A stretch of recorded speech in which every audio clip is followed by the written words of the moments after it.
শুভ সকাল সুপ্রিয় শিক্ষার্থীবৃন্দ। আজ 14 শ্রাবণ 1428 বঙ্গাব্দ 29 জুলাই 2021 খ্রিস্টাব্দ। আমি রীতারানী সরকার, সহকারী অধ্যাপক, বাংলা বিভাগ, চান্দিনা রেদন আহমেদ বিশ্ববিদ্যালয় কলেজের অনলাইন ক্লাসের পক্ষ থেকে তোমাদেরকে স্বাগত জানাচ্ছি। আজ আমাদের স্নাতক সমান চতুর্থ বর্ষের ছাত্রছাত্রীদের সাথে চিরায়তে অনুবাদ সাহিত্য। আমরা আজকে 3 নম্বর ক্লাস করব। মেঘদূত পড়াচ্ছিলাম। আশা করি তোমরা সবাই বই নিয়ে বসেছ। তোমাদেরকে সবসময় বলবো যে তোমরা যখন ক্লাস করবে প্রস্তুতি নিয়ে বসবে, বই খাতা কলম সবকিছু প্রয়োজনীয় সবকিছু সাথে নিয়ে ক্লাস করতে বসবে। আমরা গত ক্লাসে তোমাদেরকে পূর্ব মেঘে আছে আমাদের 64টি শ্লোক। এর মধ্যে 1, 2, 3 শ্লোক নিয়ে আমাদের কথা হয়েছে। মহাকবি কালিদাসের যে সংস্কৃত শ্লোকগুলি সেগুলো, পাশাপাশি আমরা বাংলা বুদ্ধদেব বসুর যে অনুবাদ সেগুলো নিয়ে কথা বলেছি। আজকে আমরা বোর্ডে লিখেছি 4 নম্বর শ্লোকটি। তোমরা দেখতে পাচ্ছ যে আমরা 4 নম্বর শ্লোক লিখেছি এবং নিচে বুদ্ধদেব বসু অনুদিত বাংলাটিও লিখেছি। এখানে আমরা গত 2 ক্লাসে যে বিষয়গুলো বলেছিলাম তোমরা নিশ্চয়ই মনে আছে, যে মেঘকে দূত করে পাঠাচ্ছেন যক্ষ তার প্রিয়ার কাছে সংবাদ পাঠাচ্ছে। এই সংবাদ পাঠানো থেকে শুরু করে তার শেষ পর্যন্ত যে তার বর্ণনা, সেই সময়কার মহাকবি কালিদাসের সময়কার যেই বর্ণনা ফুটে উঠেছে। আমাদের আবহমান বাংলার বা ভারতবর্ষের যে প্রাকৃতিক সৌন্দর্য, বিশেষ করে বর্ষার যে বর্ণনা, সেই বর্ণনা। এবং আমরা খুব কাকতালীয়ভাবে এই শ্রাবণে মেঘদূত পড়াচ্ছি। যেই মেঘদূত আসলেই আষাঢ়ে রচিত হয়েছিল এবং আজকে ভোর থেকে প্রবল বর্ষণ হচ্ছে এবং এই মেঘমধুর বরিশায় আমরা কালিদাসের মেঘদূত পড়তে যাচ্ছি। এখানে যক্ষ মেঘকে দূত করেছে। সেই মেঘকে দূত করার যে বিষয়টি তার মনে জেগেছিল, রামগিরি পর্বতে নির্বাসিত হয়ে রাম সীতার যে কথা, সেগুলো তার মনে আসছিল এবং সেই ধারাবাহিকতায় সে মেঘকে দূত করার বাসনা তার মনে জেগেছিল। একটি বিষয়ে তোমরা দেখো যে আমরা সংস্কৃত যে ভাষাটা, সেই ভাষাটা এখন প্রায় মৃত। এই ভাষায় কেউ কথা বলে না, এই ভাষাভাষীর মানুষ এখন পাওয়া যায় না।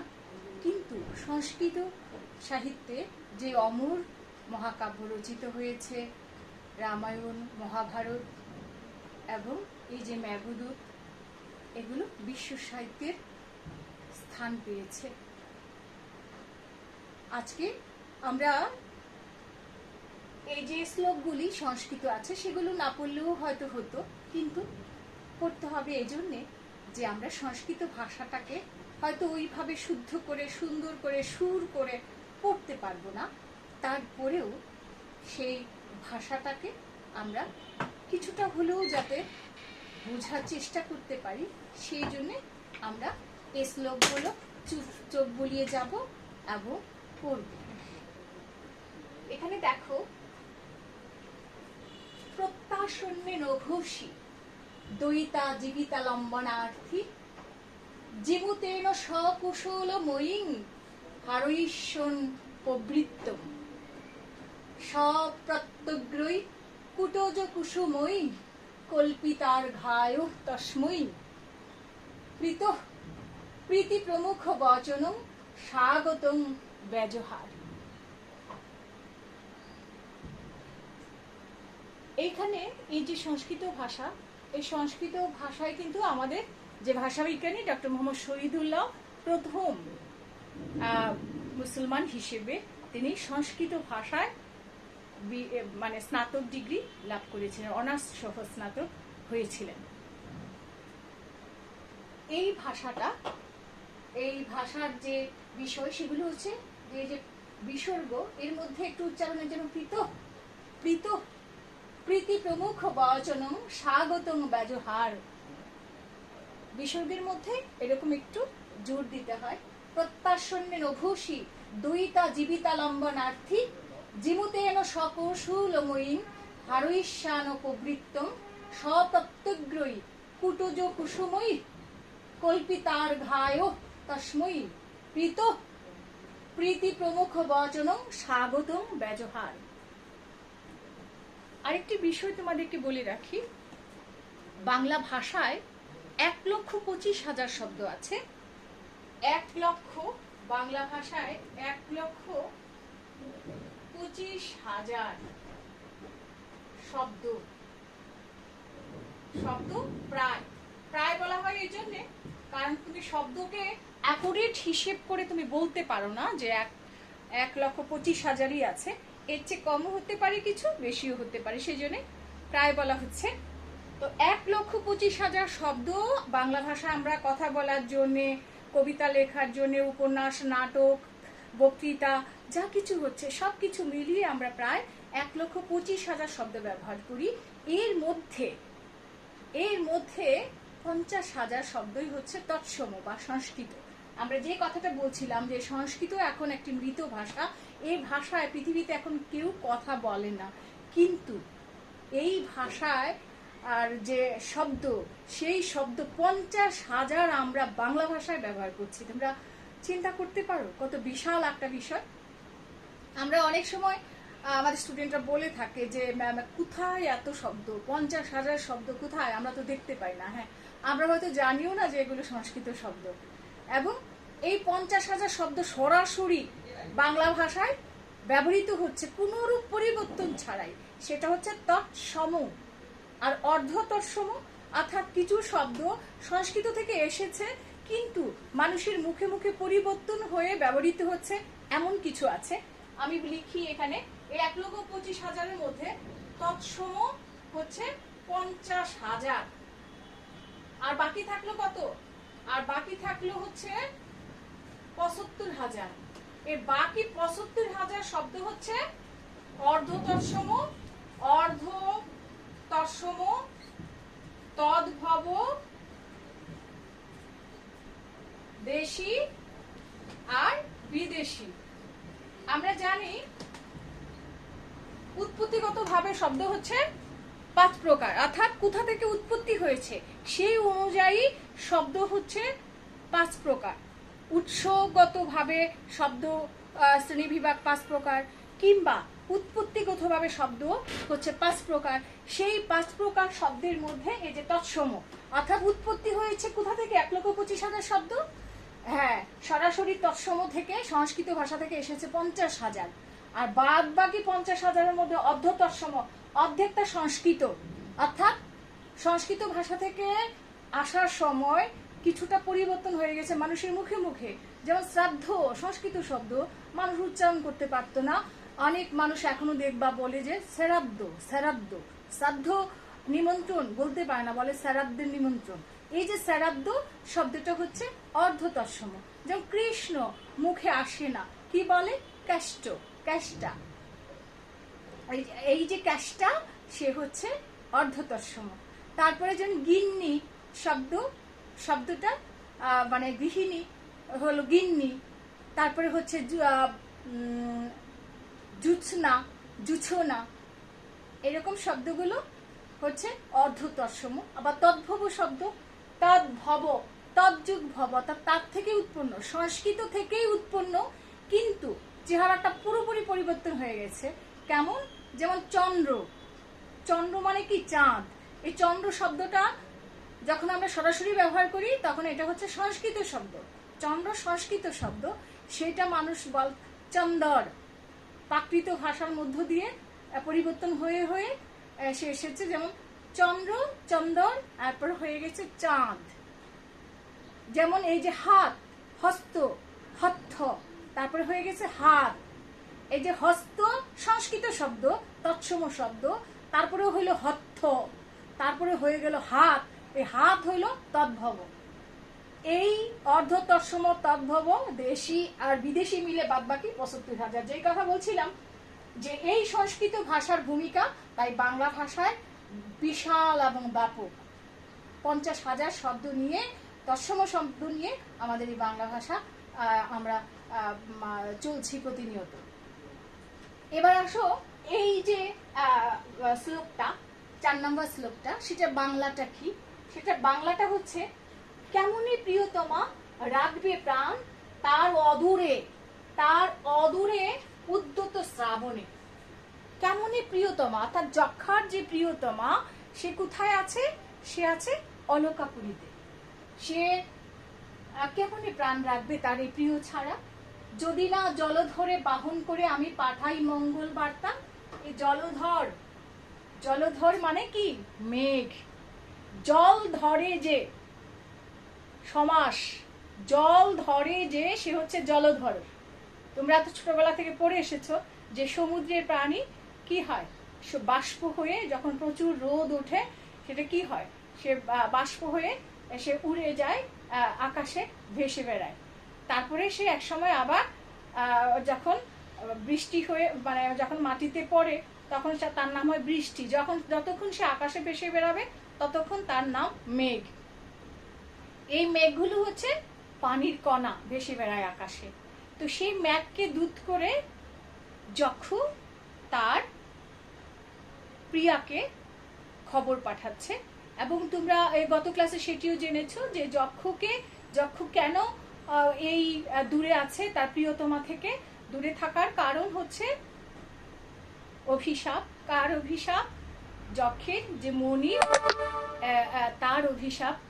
এবং সেই অভিশাপটি তাকে দিয়েছে ১ বছরের জন্য। ইতিমধ্যে ৮ মাস অতিক্রান্ত হয়েছে। যক্ষ প্রিয়া বিরহে বেকুল, বিশেষ করে বর্ষার সময়। এখনো দেখো এই যে রচনাটি রচিত হয়েছে প্রায় ধরো ২০০০ বছর আগে, এখনো দেখো, এখনো মানুষ কিন্তু সেই সময় যেমন, সেই প্রাচীনকালেই যেমন মানুষ বর্ষায় বিরহ কাতর হয়, ঠিক তেমনি এখনো দেখো বর্ষা নিয়ে কত কাব্য সাহিত্য রচিত হচ্ছে। এই যে করোনাকালীন সময়েও দেখা যাচ্ছে এই যে বিভিন্ন মাধ্যমে, প্রযুক্তির মাধ্যমে মানুষ বর্ষাকে আবাহন করছে, বর্ষাকে নিয়ে গান, কবিতা, আবৃত্তি হচ্ছে। তো এই আবহমান বাংলার একটি চিরন্তন রূপ হচ্ছে, সুন্দর রূপ এবং বিরহের রূপ হচ্ছে বর্ষাকাল।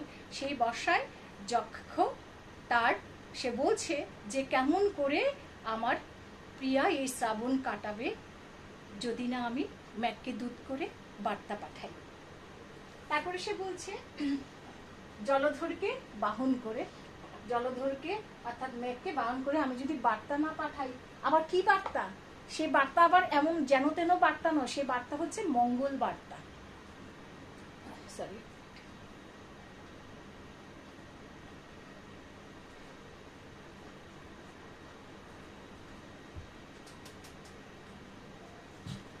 তো এই মঙ্গল বার্তা পাঠাতে যেয়ে সে শরণাপন্ন হচ্ছে মেঘের।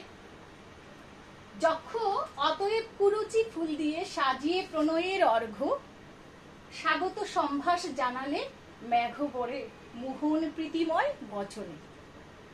একটি বিষয় দেখো, এটা কিন্তু অনুবাদ বাংলায়, ওটা হচ্ছে সংস্কৃত। আমাদের বুদ্ধদেব বসু যথাসম্ভব চেষ্টা করেছেন ওই যে উপরের ভাবটাকে ঠিকঠাক রেখে অনুবাদ করার জন্যে। যক্ষ কুরুচি ফুল, কুরুচি একটা ফুলের নাম। সেই সময়ে আমরা এখন এই ফুলটা বেশি একটা দেখি না, কিন্তু কুরুচি হচ্ছে বর্ষাকালীন একটা ফুল। সে ফুল দিয়ে প্রণয়ের অর্ঘ্য, প্রেমের অর্ঘ্য সাজাচ্ছে। সে যে খবর পাঠাবে, মঙ্গল বার্তা পাঠাবে, কারণ সে যদি প্রিয়া যদি শুনে বিদেশ বিভুয়ে বা দূরে তার প্রিয় খুব খারাপ অবস্থায় আছে, তখন কিন্তু এই সংবাদ শুনে সে কখনো ভালো থাকবে না।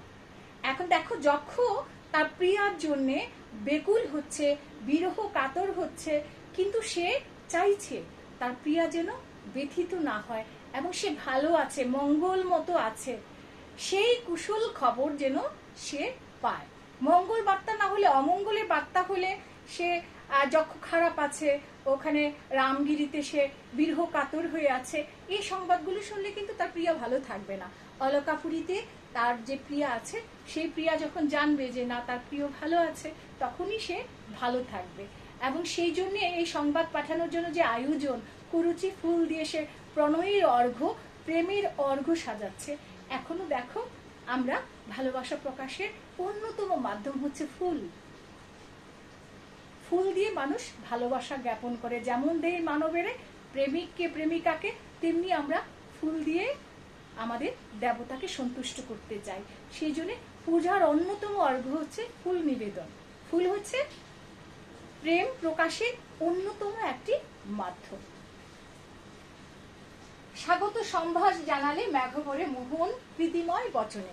সে একজন প্রীতি, তুমি যখন কাউকে তোমার প্রিয়ার কাছে পাঠাবে, তাহলে সেই লোকটিকে তোমাকে কতটা সমাদর করতে হয়, কতটা ভালোবাসার বচনেই তাকে বলতে হয়, তারপরে সে যে তার প্রিয়ার কাছে সুন্দর করে আবার তাকে উপস্থাপন করবে। সেই জন্যে মেঘকে যক্ষ যথাসম্ভব তার প্রীতিময় বচনে প্রীত করার চেষ্টা করছে। সুন্দর ফুল দিয়ে প্রণয়ের অর্ঘ্য সাজিয়ে নিবেদন করছে, পাঠাতে চাইছে মেঘকে তার প্রিয়ার কাছে। তো আমরা এই যে শাব্দিক যে অর্থ, সেই অর্থগুলো ভিতরে সবকিছু হয়তো পাওয়া যায় না। এর ভিতরে কিন্তু আরো বিশাল ব্যাপ্তি ছড়িয়ে আছে। তুমি যখন প্রতিটি শব্দকে আরো বেশি বিশ্লেষণ করে জানতে চাইবে, তখন দেখবে যে আরো কত মাধুর্য লুকিয়ে আছে এর মধ্যে। আমরা আগামী ক্লাসে চেষ্টা করব, কারণ এইভাবে বোর্ডে লিখে তোমাদের ক্লাস করালে দেখা যায় কি আমরা একটা বেশি আলোচনা করতে পারি না, বা না হয় দুইটা করলাম, কিন্তু আমরা চেষ্টা করব পরবর্তীতে কিভাবে তোমাদেরকে আরো বেশি করে, কারণ তোমাদের হচ্ছে 64, আর ওখানে আরো উত্তর মেঘে আছে অনেকগুলো শ্লোক, সুতরাং সবগুলো শ্লোক তো আমরা এভাবে শেষ করতে পারবো না। সেজন্য আমরা বিকল্প চিন্তা করছি। তোমরা ভালো থাকো। আর আমরা যেই 4টি শ্লোক তোমাদেরকে পড়িয়েছি, সেই 4টি শ্লোক এবং পাশাপাশি গত ক্লাসে আমরা লোকপাল নিয়ে কথা বলেছিলাম। এই লোকপালদের মধ্যে হচ্ছে যম, যে হচ্ছে মৃত্যুর দেবতা, যমরাজ। এই যমরাজ সে কি করে, সে মানুষের মৃত্যুর পরে তার হিসেব নিকেশ করেন, তার পাপ পুণ্য নিয়ে হিসেব করেন, এবং তাকে সহযোগিতা করেন কে, চিত্রগুপ্ত। চিত্রগুপ্ত নামে একজন আছেন, তিনি খাতায় প্রতিটি মুহূর্তের বর্ণনা লিখে রাখেন, আমরা পৃথিবীতে এসে কি কাজ করছি। সে চিত্রগুপ্তের খাতা থেকে হিসেব নিকেশ করে আমাদের পাপ পুণ্যকে ভাগ করবেন। যমরাজের দায়িত্ব হচ্ছে এটি। তারপরে ছিল ইন্দ্র। ইন্দ্র সম্পর্কে তোমরা জানো, দেবরাজ ইন্দ্র, দেবতাদের যিনি রাজা, স্বর্গের রাজা ইন্দ্র, এবং তার যে রাজধানী, স্বর্গের রাজধানীর নাম অমরাবতী, এবং স্বর্গে তার যে ইন্দ্র, দেবরাজ ইন্দ্রের যে স্ত্রী, তার নাম হচ্ছে শচী। দেবরাজ ইন্দ্রের অর্থাৎ স্বর্গের যেই বাগান, সেই বাগানের নাম হচ্ছে নন্দন কানন, এবং স্বর্গের যে বাহন অর্থাৎ ইন্দ্রের যে বাহন, তার নাম হচ্ছে উচ্চশ্রবা, ঐরাবত, সাদা মানে হাতি হচ্ছে তার বাহন। তারপরে হচ্ছে বরুণ। বরুণ সম্পর্কে বরুণ হচ্ছে জলের দেবতা, এবং তোমরা ইন্টারমিডিয়েট একটি কবিতা পড়েছো জীবনানন্দ দাশের, সেই কবিতার মধ্যে আছে গঙ্গাসাগরের বুকে বরুণ এবং বারুণীর কথা আছে। এই বরুণের স্ত্রীর নাম হচ্ছে বারুণী, জলের দেবতা বরুণ এবং তার স্ত্রীর নাম হচ্ছে বারুণী, জল এবং সমুদ্রের দেবতা বরুণ। তারপরে হচ্ছে 4 নাম্বার, 4 জন লোকপালের মধ্যে 4 নাম্বারে হচ্ছে কুবের। আর এই কুবের হচ্ছে সেই কুবের যার পূর্ব নাম হচ্ছে বৈশ্রবণ এবং যে হচ্ছে রাবণের, লঙ্কার রাজা রাবণের বৈমাত্রেয় ভাই, অর্থাৎ সৎ ভাই। এই কুবেরই অভিশাপ দিয়েছিল যক্ষকে, যেই অভিশাপে যক্ষ রামগিরি পর্বতে আছে এবং বিরহে কাতর যক্ষ তার প্রিয়ার কাছে খবর পাঠানোর জন্য ম্যাঘকে দূত করে এই মহাকাব্য রচিত হয়েছে মহাকবি কালিদাসের। তো ঠিক আছে, এই ছোট ছোট যে তথ্যগুলো তোমরা এগুলো খুব সতর্কতার সাথে সংগ্রহ করবে এবং সেগুলি মনে রাখার চেষ্টা করবে। আশা করছি যেটুকু পারা হলো তোমরা বুঝতে পেরেছো।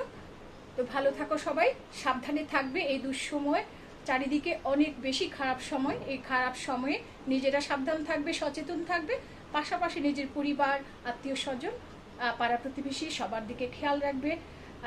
এই কামনা করে শেষ করছি। ধন্যবাদ সবাইকে।